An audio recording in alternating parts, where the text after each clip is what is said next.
Então, estamos gravando. Mais uma vez, boa noite, né? Para ficar bonitinho no vídeo, eu tenho que começar dando boa noite na hora que chegar no YouTube. Então, nós, na semana passada, tratamos a respeito da obra do Zygmunt Bauman sobre a modernidade líquida.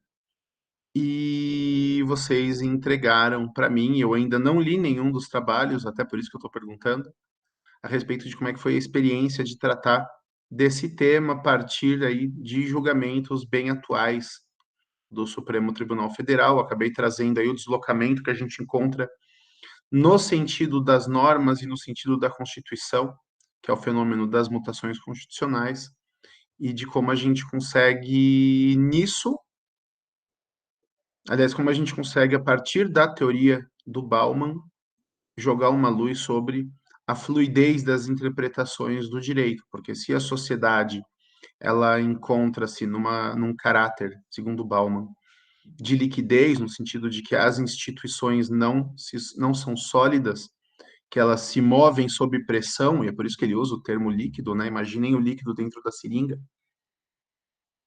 Então, como que a gente consegue combinar esse caráter líquido, maleável, móvel da nossa sociedade com a estabilidade que é exigida do direito, certo?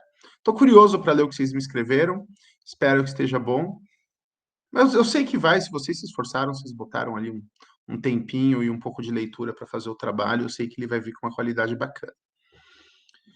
Então, a gente segue aí os nossos estudos, trazendo autores um pouco mais contemporâneos, depois de tratar lá dos pais fundadores da sociologia. O Tiago está chegando. Fala, Tiago, boa noite.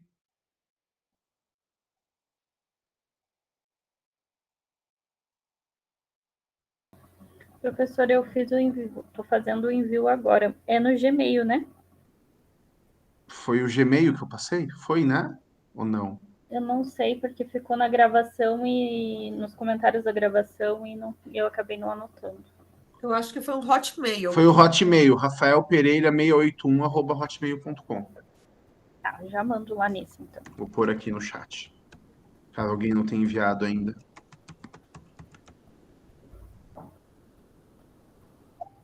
Tá aqui, ó.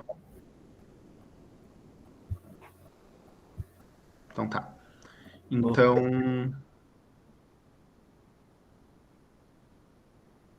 Então a gente hoje segue aí com o estudo de autores mais contemporâneos e trazendo aí problemáticas um tanto mais atuais também. E a gente vai comentar hoje o tema da sociedade de confiança do Alain Perfit. O Perfit, ele foi um sociólogo, filósofo, né? Um pensador. Muitos autores franceses acabam não seguindo tanto essa linha de uma especialização, sabe? Mas eles transitam ali no que eles chamam de ensaio, que é um texto com uma abertura maior em que eles passam da sociologia para a economia, para a filosofia, para o direito, num diálogo, né? Ensaio, acaba esse termo em literatura, vem de tentativa, o essayer em francês é tentar. Então eles fazem aproximações com os temas e esse conjunto de ensaios do Perfit é o que nós vamos estudar hoje. Ele nasceu na França, né, em Narac, no dia 26 de agosto de 1925 e morreu em Paris no finalzinho de 1999. Ele foi político, né? Foi ministro da Justiça, foi ministro da Educação e foi ministro da Cultura na França e foi autor de diversos livros, dentre os quais o que ele mesmo considerou como sua obra principal, inclusive ele passou quase 40 anos produzindo esse texto, é o Sociedade de Confiança. Como eu falei para vocês, eu infelizmente não consegui o PDF dele. Então, vamos comentar do que o autor trata, vamos comentar um pouquinho de alguns exemplos que eu vou trazer para a gente entender melhor o objetivo do autor, e eu já me comprometi com vocês lá no WhatsApp de escanear os trechos que eu gostaria que vocês lessem.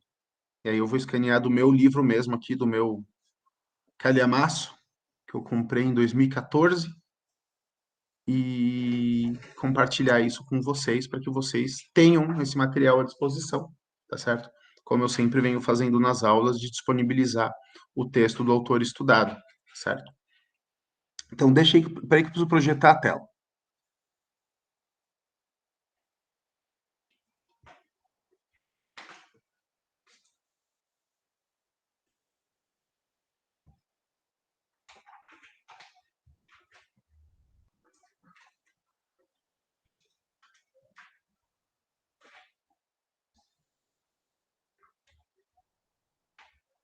Vocês estão vendo essa imagem? Sim. Sim. Nós estamos vendo aqui um conjunto de casas de um subúrbio dos Estados Unidos, certo? Casas bonitas, o gramado, espaço meio que cenário de filme, né? Uma boa parte da população da classe média americana vive em lugares assim, às vezes as casas mais ricas, menos ricas, mais novas, mais velhas. Esse local aqui claramente é um local novo, mas esse padrão assim de habitação com gramados, jardins e casas mais ou menos parecidas. Eu vou mostrar uma segunda imagem para vocês. E essa que vocês estão vendo é uma rua padrão de um bairro de classe média brasileiro. Não são casas tão bonitas quanto as americanas, até porque nossa classe média é mais pobre do que a classe média americana. Mas eu, quando olho para essas duas imagens, vejo uma diferença gigantesca. Vocês conseguem traçar uma diferença entre as duas imagens? Sim, com certeza. Qual? Principalmente a área verde, né? A parte de lazer das casas é gritante. Sim, aqui nós não temos área verde. E por que que nós não temos área verde? Aliás, provavelmente essas casas têm área verde, os quintais. A questão da segurança com os portões. Segurança e os portões, exatamente. O que que vai diferenciar, então, uma imagem da outra? Principalmente, obviamente, que as casas não são iguais, é outra cultura, outra arquitetura, outra condição financeira, mas uma coisa que chama a atenção quando a gente olha o subúrbio americano e o subúrbio brasileiro é a necessidade quase insana que nós possuímos de nos cercarmos. E, obviamente, a gente vive um país que tem problemas de segurança, e essa segurança impõe cuidados que nós temos que tomar, e esses cuidados acabam tendo um impacto muito grande no nosso modo de morar, no nosso modo de conviver, certo? E eu trouxe essas imagens, antes de falar do nosso autor, por conta de algumas informações, alguns dados aqui que eu gostaria de compartilhar com vocês. Um deles está ali no texto que eu mandei, né? Cadê aqui?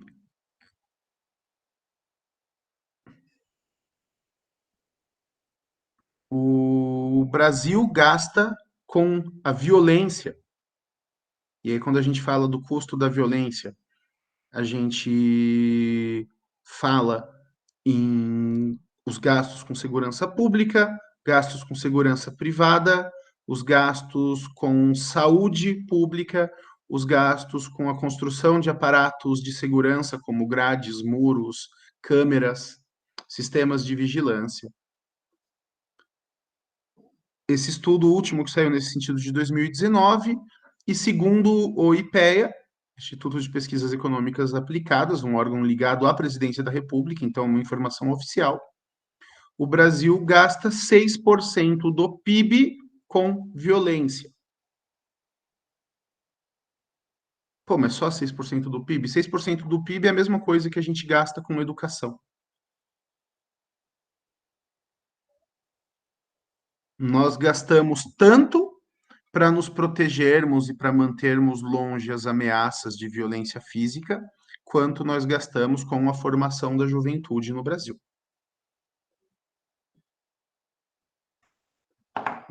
Então, de onde que se origina esse problema? E aí, quando a gente, dependendo da perspectiva sociológica, econômica que a gente busca, quando vai tratar da origem dos fenômenos da violência, a gente cai em uma série de afirmações que a gente pode dizer que são parciais. Então, tem o problema da desigualdade, então tem o problema da impunidade, então tem o problema da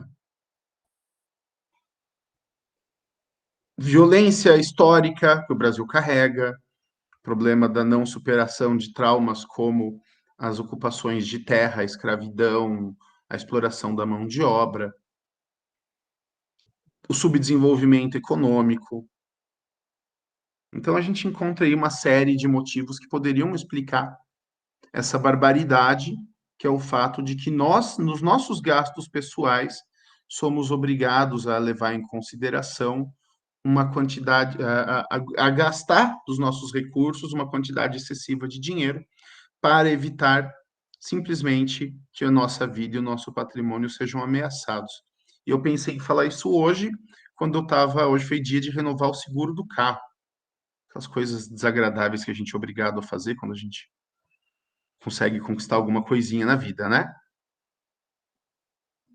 E eu ali conversando com a corretora e recebendo propostas e me veio o pensamento, cara, eu tô dando aqui uma pequena fortuna, alguns milhares de reais, simplesmente para que uma empresa se comprometa a cobrir as minhas despesas no caso de um roubo ou de um furto. Obviamente que o seguro oferece outros serviços, não é só isso, né?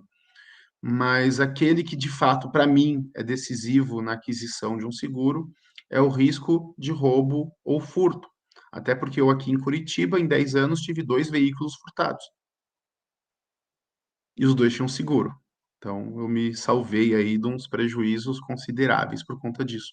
Só que isso tem um custo. Eu não viajei no feriado agora porque eu não tinha dinheiro e o que eu estava planejando gastar numa viagem era mais barato do que esse seguro.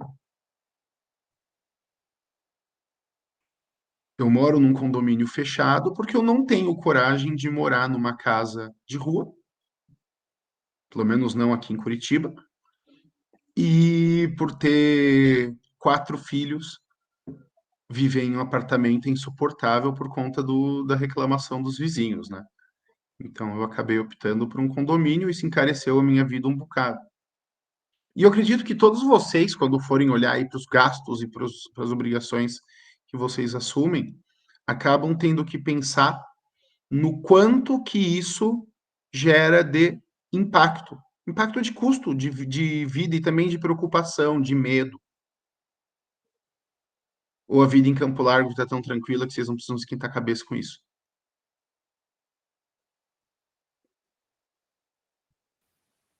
Pelo contrário. Então, eu acredito que só muda o endereço, sabe? E isso acaba nos trazendo para o direito, e aí eu começo a apresentar o nosso tema. Na verdade, como eu não preparei um esquema, eu tô desenvolvendo a minha fala assim, de um jeito que eu acredite que vai ficar claro e que eu consiga expor tudo, mas não vai ser uma coisa muito tópica. Mas eu acho que vocês vão me entender. E se vocês não me entenderem, perguntem que eu explico de novo, tá? Nós vivemos num país que sofre de um problema grave, que é a chamada insegurança jurídica. Já ouviram essa expressão?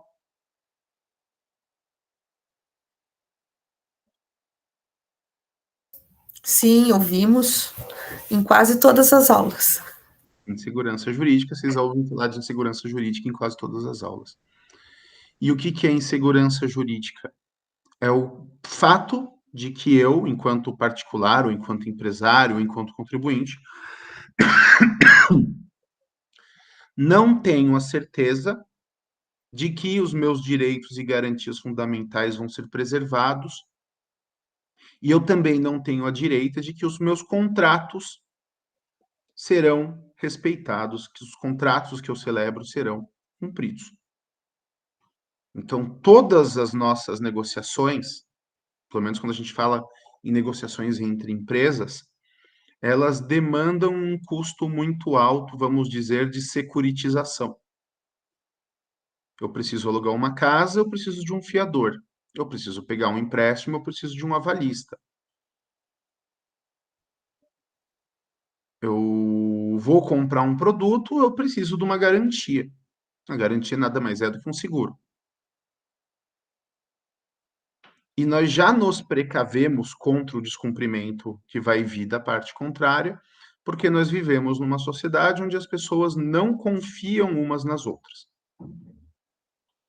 Então, os indivíduos não fazem planejamentos de longo prazo, porque não confiam na economia, evitam ao máximo demandas judiciais, porque não confiam no judiciário, securitizam e burocratizam todas as relações da vida civil, porque não confiam nas demais pessoas, tornam os seus relacionamentos amorosos pessoais um inferno, porque não confiam nos parceiros.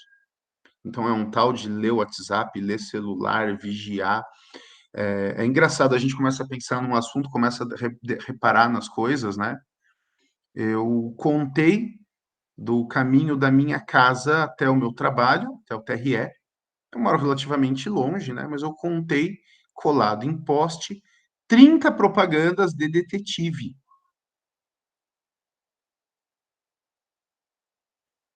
Que tem por objetivo, basicamente, pelo menos na propaganda, vigiar adultério. Então, é uma sociedade onde a confiança entre as pessoas ela é curta, ela é pequena. Então, os maridos não confiam nas esposas, os patrões não confiam nos empregados, os empregados não confiam nos patrões, os clientes não confiam nas empresas, as empresas não confiam nos clientes, os inquilinos não confiam nos locatários, os locatários não confiam nos inquilinos. E, permeado nesse mar de desconfiança, nós temos uma onda gigantesca de criminalidade,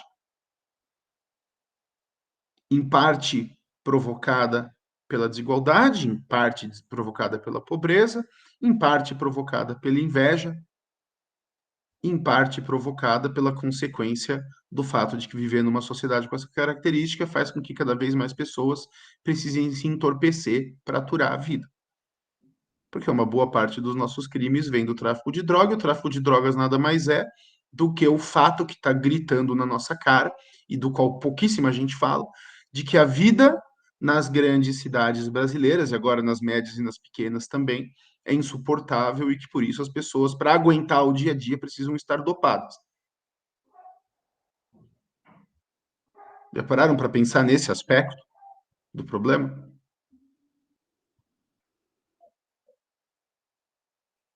Então, esse é o cenário, né, que me motivou a trazer aí nessa segunda discussão que a gente vai ter a respeito de autores contemporâneos sobre o tema da sociedade de confiança. Porque a desconfiança reinante na sociedade brasileira traz custos psicológicos, financeiros, morais para todos nós. Tem uma música dos Engenheiros do Havaí. Alguém aqui é fã de Engenheiros? Mais ou menos, ouvi ali mais ou menos. Tem uma música dos Engenheiros chamada Muros e Grades,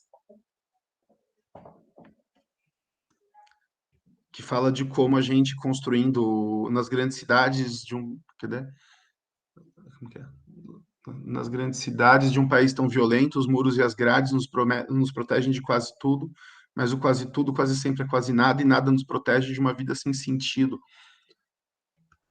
E ele faz, assim, aquelas aliterações, aqueles trocadilhos que são comuns nas letras dos Engenheiros, para quem curte a banda, para quem não curte também, mas ele fala justamente dessa necessidade que as pessoas têm de se resguardar o tempo todo, porque consideram que os seus próximos, que os seus colegas, que os seus parceiros, que os seus convivas na sociedade são movidos à mesquinharia, são movidos à inveja, são movidos à violência.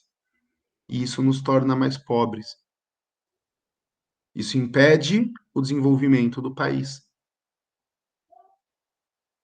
E aí o Refit ele vai falar que quando a gente está tratando da questão do desenvolvimento e da formação da economia e da formação da sociedade, que para além do elemento religioso, como diria, por exemplo, ali o Weber, no Espírito do Capitalismo, né, na a ética protestante do espírito do capitalismo, ou para além de um determinismo materialista, como diria Marx, você tem um elemento que não é mensurável, mas que está presente, que é um elemento moral. E esse elemento moral, ele basicamente vai ser encontrado quando a gente fala de contratos. O que me obriga, no fim das contas, a cumprir as obrigações que eu assumo? Não pode ser simplesmente o poder do Estado por detrás do aparato de justiça. Não pode ser simplesmente a violência. O fundamento de um contrato é a moralidade. É o fato de que quem vende para mim acredita que eu vou pagar. E aquilo, o que eu compro, eu acredito que me vai ser entregue em troca do meu dinheiro. E as sociedades que forem mais morais nesse aspecto das pessoas empenharem a palavra dada, elas vão ser as sociedades que vão obter um desenvolvimento maior, justamente porque esses entraves da securitização, da burocracia e da violência não vão estar tão presentes. Então, você pega os países da primeira onda de desenvolvimento capitalista, os países do norte da Europa, Inglaterra, Holanda, os países nórdicos. Eu posso tranquilamente levantar dinheiro com investidores para fazer um grande empreendimento num país desses, porque eu sei que se eu obtiver as licenças, e eu vou obter essas licenças num prazo justo, eu vou poder trabalhar.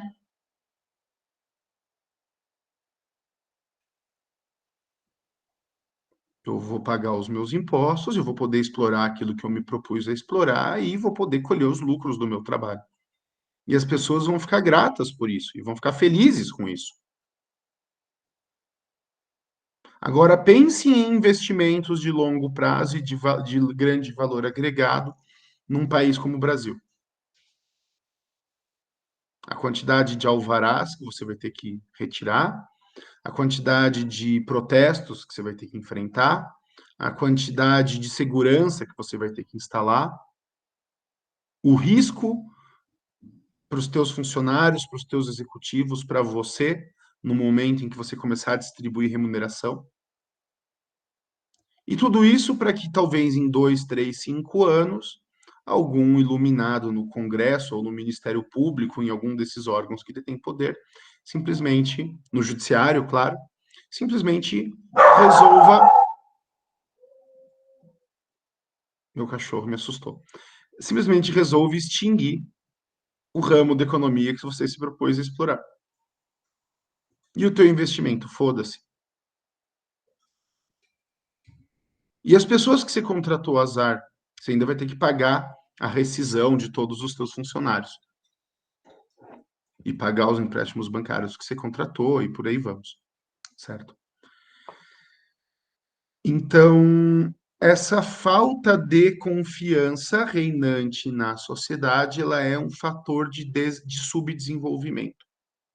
Nós pagamos o juro mais caro do mundo pelo mesmo motivo pelo qual nós vivemos numa das sociedades mais violentas do mundo.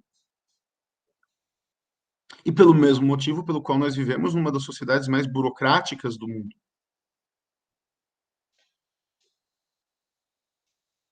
A gente tem umas coisas, assim, umas figuras cartorárias no Brasil que são injustificáveis para alguém que vem de um país desenvolvido. A coisa como, por exemplo, o reconhecimento de firma.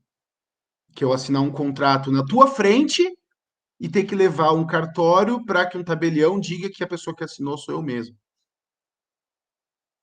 Mesmo que eu assine na frente do contratante, ele vai querer que eu reconheça a firma. Por quê? Porque provavelmente a quantidade de pessoas que depois buscam a nulidade dos contratos alegando falsidade na assinatura é gigantesca. Ou será que é o contrário? As pessoas usam desse subterfúgio justamente porque são obrigadas a validar os seus atos de maneira sistemática. O muro ele provoca a segurança ou ele provoca a insegurança? Se todas as casas estão muradas, é como se nenhuma casa estivesse, porque se existe a demanda pela prática do crime, a proteção sendo igual para todos, ela é nenhuma para todos.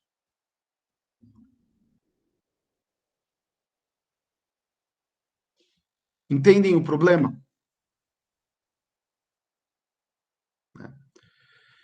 Aí, sei lá, aí você parte para a cultura, sabe? O grande clássico da literatura brasileira, Dom Casmurro, alguém aqui leu? Mas alguém leu? A Débora falou que sim. É que só ela tá com a câmera, só ela que eu tô vendo a resposta. Mas alguém leu Dom Casmurro?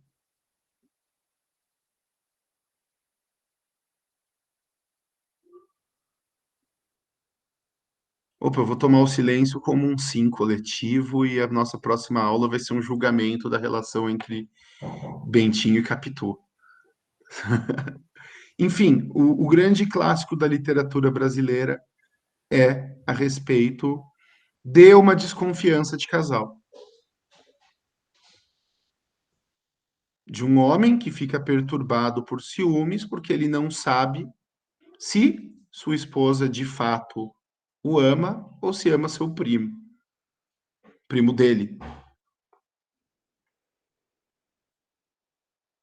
E aí o tema do ciúme, da traição, ele é quase que onipresente na música brasileira. O país para fazer música de corno.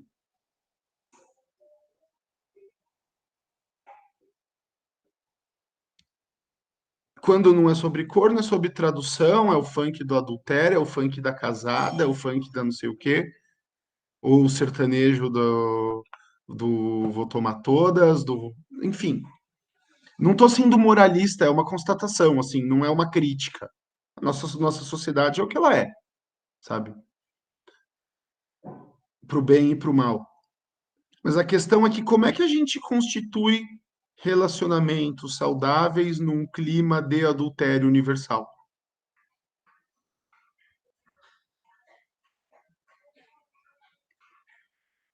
Onde toda a cultura, todas as novelas, toda a televisão, toda a literatura, tudo aponta. Oi, Lorena.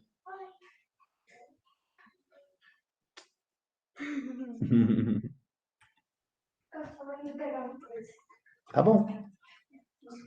Onde tudo aponta para o não cumprimento da palavra dada. Vocês veem que todo esse problema diz respeito à incapacidade das pessoas em assumirem responsabilidade pelos próprios atos.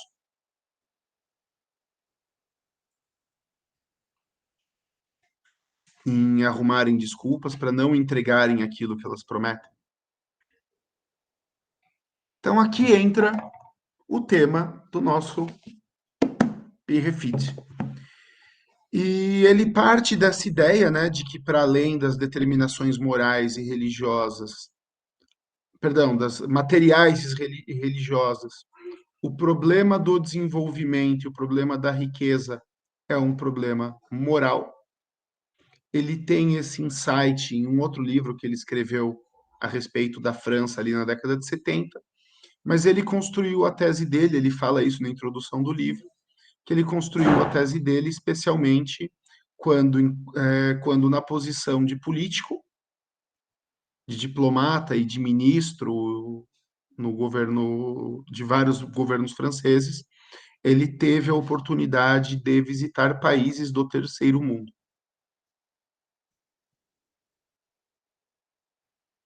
E aí ele faz uma comparação, né, de tipo humano entre sociedades onde a confiança, onde o grau de confiança entre as pessoas é maior e sociedades onde o grau de confiança entre as pessoas é menor. E aí, surpresa, Os países mais ricos, os países mais desenvolvidos, eram aqueles que social e culturalmente, antes do enriquecimento até, eram sociedades de tolerância e sociedades de confiança, no sentido de que as pessoas elas tinham um apego maior à própria palavra. Por um lado, quando eu falo da minha postura, da minha obrigação ética perante o outro, e pela parte, por parte daquilo que eu espero da sociedade, eu tenho um apreço maior pela liberdade, pela inovação e pela criatividade do outro. E essas sociedades foram espaços onde aconteceu a virada do desenvolvimento. Porque se vocês farem, aliás, pelo que, que as pessoas que estão em foto e já nos vimos pessoalmente algumas vezes, quase todos nós nessa turma temos alguma descendência europeia. Isso quer dizer que num espaço de um século para cá, nós éramos um lugar mais viável, ou pelo menos mais promissor do que os países da Europa Ocidental. Se italianos, portugueses, poloneses vieram para cá, espanhóis, portugueses, escolheram deixar Portugal para vir para cá, é porque eles viam aqui uma perspectiva de vida melhor do que a dos países que hoje ultrapassaram e muito o Brasil em nível de desenvolvimento.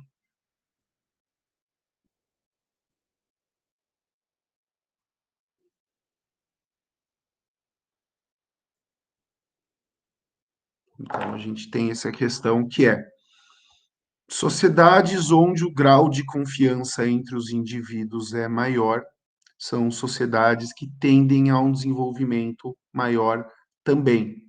Então, o P-Refit ele vai se afastar do determinismo materialista. Ah, é a relação do homem com a natureza, é a relação do homem na transformação na transformação de itens, de víveres em produtos e serviços por meio da exploração da mão de obra. Não é isso, porque a disponibilidade de itens naturais nas diferentes sociedades, ela não é igual, porque os territórios não são iguais. E os termos de troca entre os países não se dão, não se explicam em termos marxistas. Então, você pega uma explicação materialista. Ah, por que a Inglaterra teve um desenvolvimento industrial e não a França? A França só se desenvolveu depois. Ah, é porque a Inglaterra tinha abundância de carvão para poder fazer ali as máquinas a vapor. Legal, mas se é por isso, se o problema então é esse, a presença de matéria-prima, então por que a Holanda, que não tem merda nenhuma, que é um país que está abaixo do nível do mar, foi a primeira grande potência capitalista? Um país que depende de diques para não virar uma grande enchente.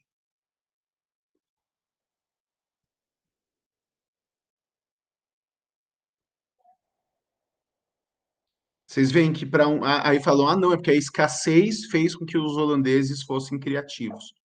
Então, o materialismo ele vai dizer que o excesso causa o desenvolvimento em um país e que a escassez causa o desenvolvimento em outro. Ele simplesmente se adapta à realidade histórica para falar aquilo que o ouvinte quer ouvir.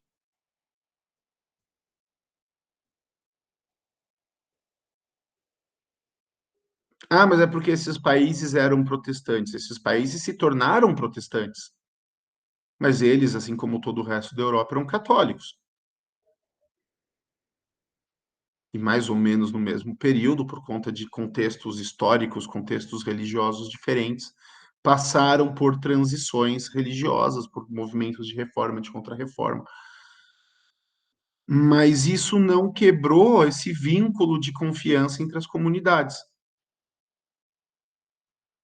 Esse vínculo do eu posso confiar no meu vizinho, esse vínculo do eu vou pagar os meus impostos, mas eu sei que os serviços me serão prestados.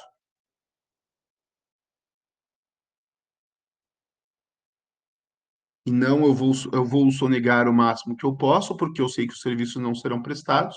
Aí o governo, sabendo que a sonegação aumenta os impostos, e por conta da sonegação e da corrupção também não presta os serviços. Então, uma desconfiança alimenta a outra.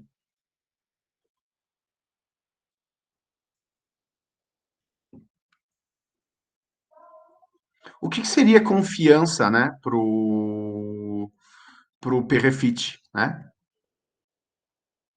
Para o PRFIT, a gente pode explicar que a confiança elas seriam as disposições mentais e os comportamentos que libertam o homem individual e socialmente falando também da obsessão da segurança ou da poeira dos costumes. Obsessão da segurança. Se todo mundo está mentindo para mim, se todo mundo planeja me roubar, se todo mundo planeja me trair, quanto tempo eu não perco criando defesas psicológicas, morais e físicas contra as outras pessoas? Quantos recursos eu não gasto? Em dinheiro está aqui, ó, 6% do PIB. Em desgaste individual, em tristeza, em trauma, em medo.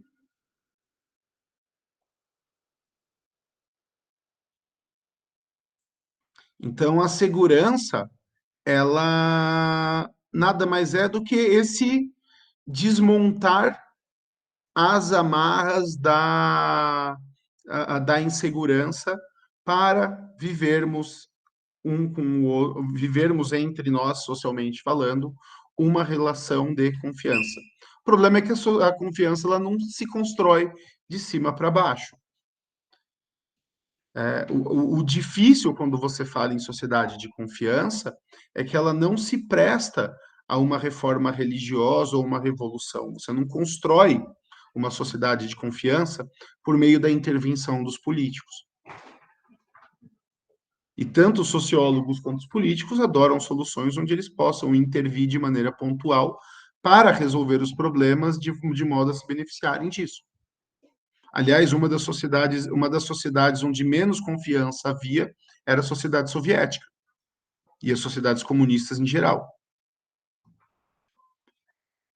Você pensar em Cuba, onde a população é impedida de deixar o próprio país, porque se abrirem as fronteiras não fica ninguém, que sociedade de confiança é essa?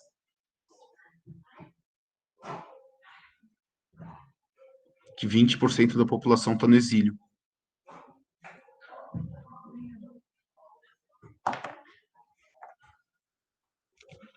Então, não. O problema, a dificuldade quando você lida com esse tipo de pensamento na sociologia é que a transposição dele para o direito e a transposição dele na política depende de uma mudança coletiva. E quando a gente fala de mudança coletiva, a gente está falando em se desarmar sem saber se os outros vão se desarmar também. Sabe? Em confiar numa sociedade onde as pessoas não confiam. Então é uma postura que é um tanto difícil. Só um minutinho.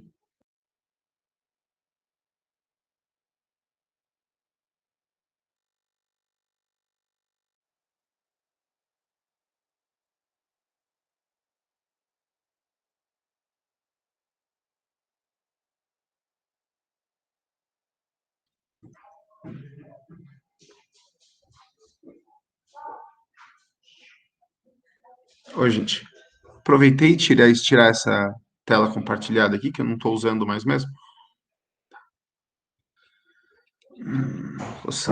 Tá, ok. Onde é que eu estava? Até perdi o raciocínio aqui. Meu cachorro estava fazendo festa para minha esposa e eu parei para falar com eles ali. Tá. As teorias, especialmente as teorias que são mais marcadamente revolucionárias, então as teorias assim de característica marxista, elas oferecem para o político e para o jurista uma tentação muito grande, que é a de que com uma determinada ação política dirigida a um determinado fim, os problemas da sociedade serão resolvidos. Isso é uma dificuldade, porque nem sempre essas soluções são eficazes, mas é uma dificuldade para nós também você identificar um problema sem imediatamente apontar uma solução. Então, eu estou aqui falando da questão da confiança e que a desconfiança generalizada ela é um problema e que ela é a causa do enriquecimento dos países e que a desconfiança é uma causa de empobrecimento.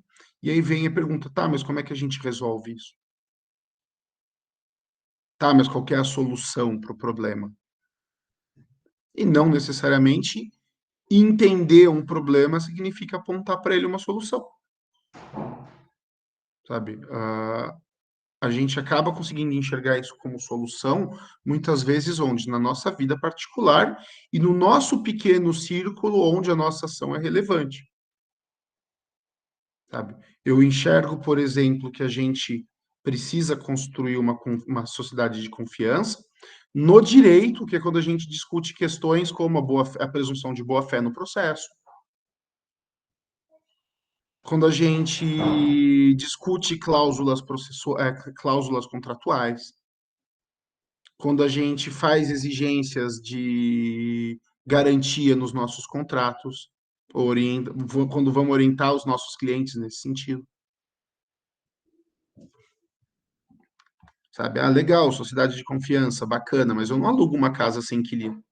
Perdão, não alugo uma casa sem fiador. É legal, sociedade de confiança. Eu falo isso dentro do condomínio fechado, porque eu não moro numa rua. E se eu morasse, eu teria grade até na janela do banheirinho, assim, no vitrô, sabe?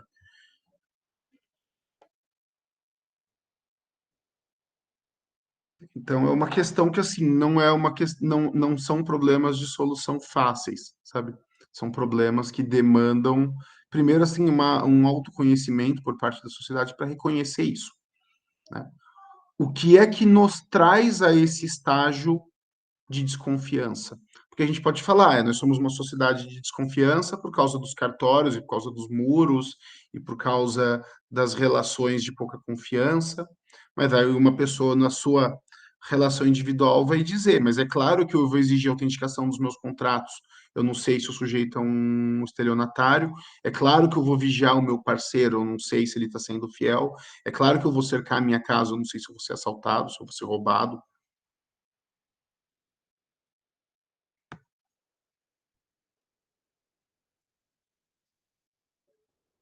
Então, a desconfiança alimenta a desconfiança.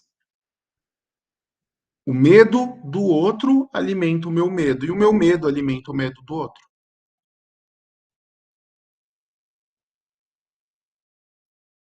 A gente consegue baixar a guarda em alguns círculos pessoais. Cara, a gente consegue baixar a guarda em alguns círculos de convívio que são bem restritos porque são privados.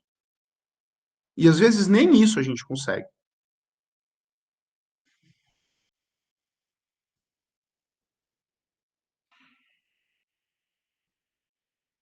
E aí, como que transpõe isso para a confiança nas instituições, por exemplo?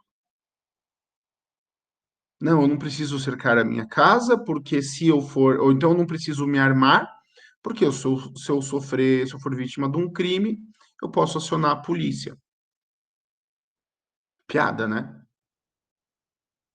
Eu não preciso me acercar nos meus contratos com garantias prévias, porque se eu tiver problemas, eu vou acionar o judiciário. Outra piada, né?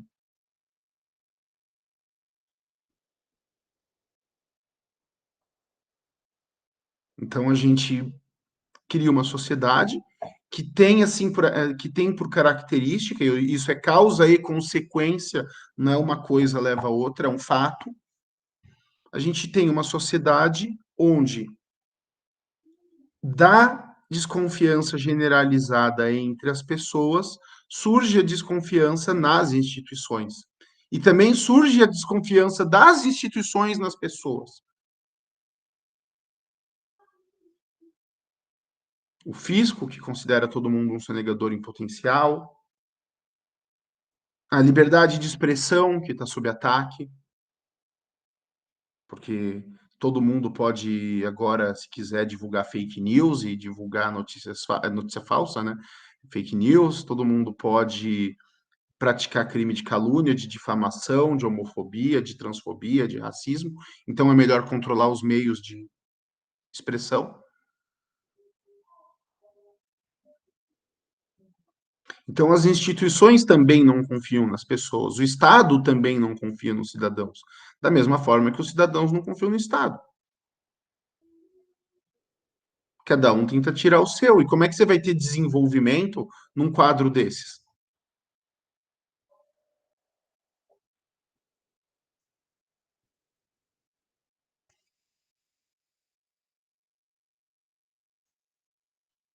Aqui, ó, é um trechinho do livro, né? Um ambiente onde impera a confiança entre os contratos e as ações individuais terminam por. Cadê? Um ambiente onde impera a confiança entre os contratos e ações individuais termina por estimular a escolarização e a poupança. No longo prazo, isso implica em maior acumulação de capital humano e físico e maior crescimento. Também torna a sociedade demandante de instituições mais sólidas e transparentes, que punam com eficácia indivíduos que violem o Estado de Direito e os direitos de propriedade.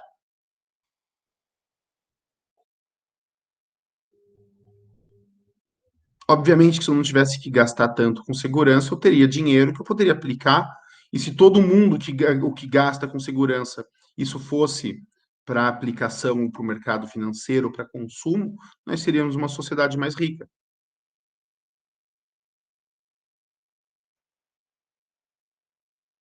E outra coisa, nós queremos uma sociedade que tenha instituições mais rígidas, nós queremos que as pequenas violações da lei sejam punidas, que as pessoas que jogam lixo na rua sejam multadas, que quem comete acidente de trânsito seja preso, que quem porta droga responda a processo.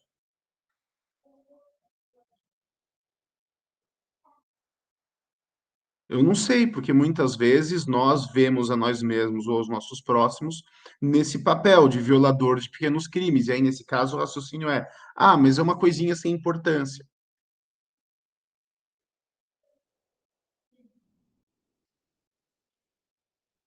Mas eu faço uma coisinha sem importância, você. Eu tô apontando para as fotos de vocês aqui. E aí todo mundo faz coisinha sem importância, e no final todo mundo viola a lei, e no final a vida em sociedade é insuportável.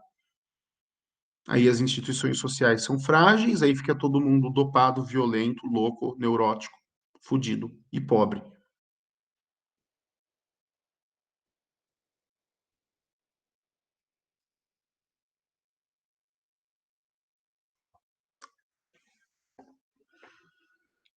Já pararam para pensar em quanto, sei lá, no quanto que o Estado e as grandes empresas e os grandes veículos de mídia investem na desconfiança?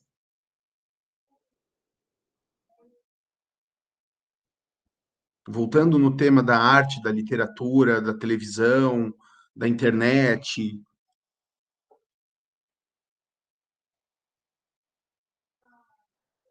a gente vive numa sociedade que, pelo noticiário, todo mundo é um estuprador, um homicida, um assassino em potencial.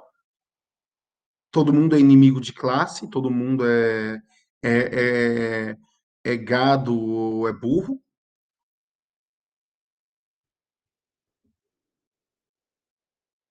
Que se pauta nos discursos identitários muito loucos, assim, porque eles acabam encaixando todo mundo em alguma minoria, todo mundo é membro de uma minoria e se defende das maiorias. Ou é gay, ou é gordo, ou é negro, ou é portador de algum problema intelectual, mental, ou é pobre, ou é portador de deficiência, ou é simplesmente esquisito, ou é feio. Todo mundo está em pelo menos dois desses grupos. Todo mundo é membro de uma minoria.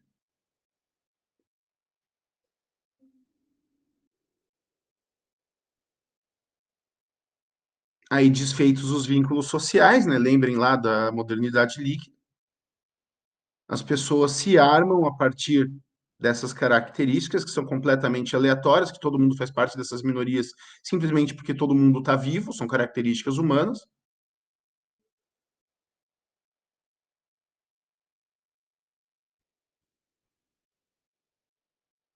E vão para a política com isso, com coisas das quais você não pode abrir mão, com coisas que definem quem você é e coisas que não têm importância política, ou não deveriam ter importância política nenhuma. E aí, como é que você vai pregar confiança nesse aspecto? Como é que você vai pregar o comportamento ético nesse aspecto? E no fim das contas, gente, é simplesmente cumprir os contratos, empenhar e fazer valer a palavra dada. Entrou num relacionamento, ninguém te obriga a entrar num relacionamento. Agora, se o teu combinado é fidelidade e frequência, não quer, sai. Falou que vai comprar um determinado produto, paga a porra do produto.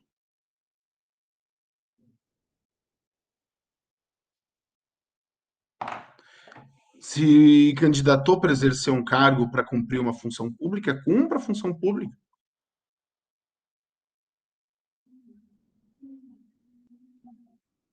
Mas essa neurose da sociedade de desconfiança da sociedade, onde a troca entre as pessoas ela sempre é permeada por um elemento de medo, isso gera tanto percalço, isso gera tanta dificuldade, e aí eu começo a pensar no direito, e aí começo a trazer para o nosso tema da sociologia do direito e para o que depois do nosso intervalo será o exercício da nossa semana. Na verdade, vocês vão me entregar só na outra semana, porque semana que vem nós não temos aula.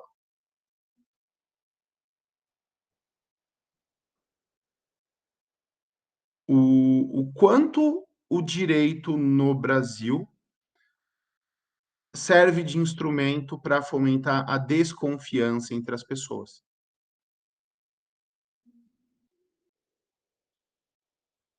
Qualquer quantidade de mecanismos que a gente possui na legislação, nos nossos sistemas contratuais, no nosso sistema processual, na nossa própria Constituição,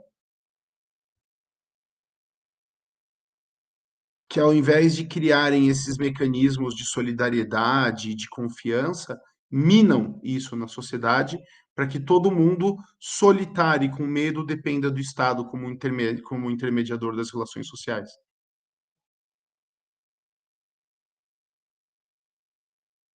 Ou das grandes empresas, ou do grande capital, ou da grande mídia. Cada rusguinha na sociedade surge uma delegacia, surge um corpo de funcionários, surge um corpo de leis, alguns bilhões de reais que deveriam estar indo para a economia produtiva ou para a poupança, para o lazer das pessoas, vai ser arrecadado na forma de impostos para criar um mecanismo de proteção contra um problema que a própria desconfiança plantada pela lei cria.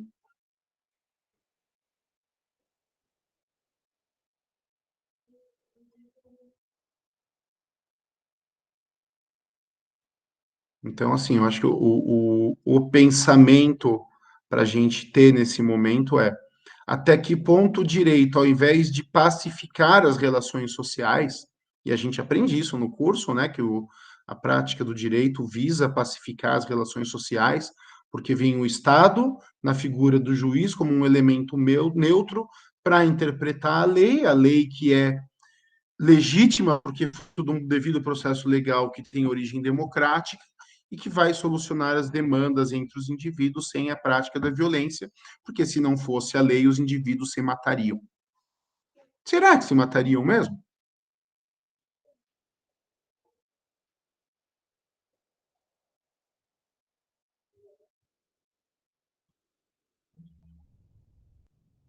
E aí nisso você divide a sociedade de uma forma que as pessoas não conseguem se unir em instituições locais, não conseguem formar famílias ou famílias estáveis, muito menos famílias estendidas, estáveis.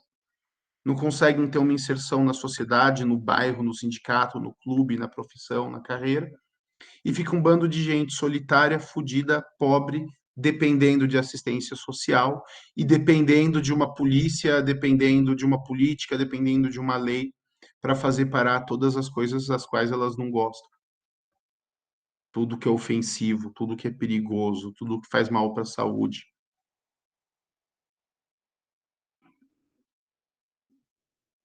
A sociedade da desconfiança é uma sociedade de autoritarismo. A sociedade da violência é uma sociedade de autoritarismo. Se as pessoas são todas violentas, se as pessoas são todas cruéis, se as pessoas são todas egoístas, apenas uma força ainda mais violenta, autoritária, cruel e egoísta poderia controlá-las. Aliás, esse é o princípio de Thomas Hobbes no Leviatã, um dos clássicos da filosofia moderna e um dos clássicos da filosofia do direito também. E que nós vamos estudar no curso de filosofia, se formos estudar filosofia juntos ano que vem.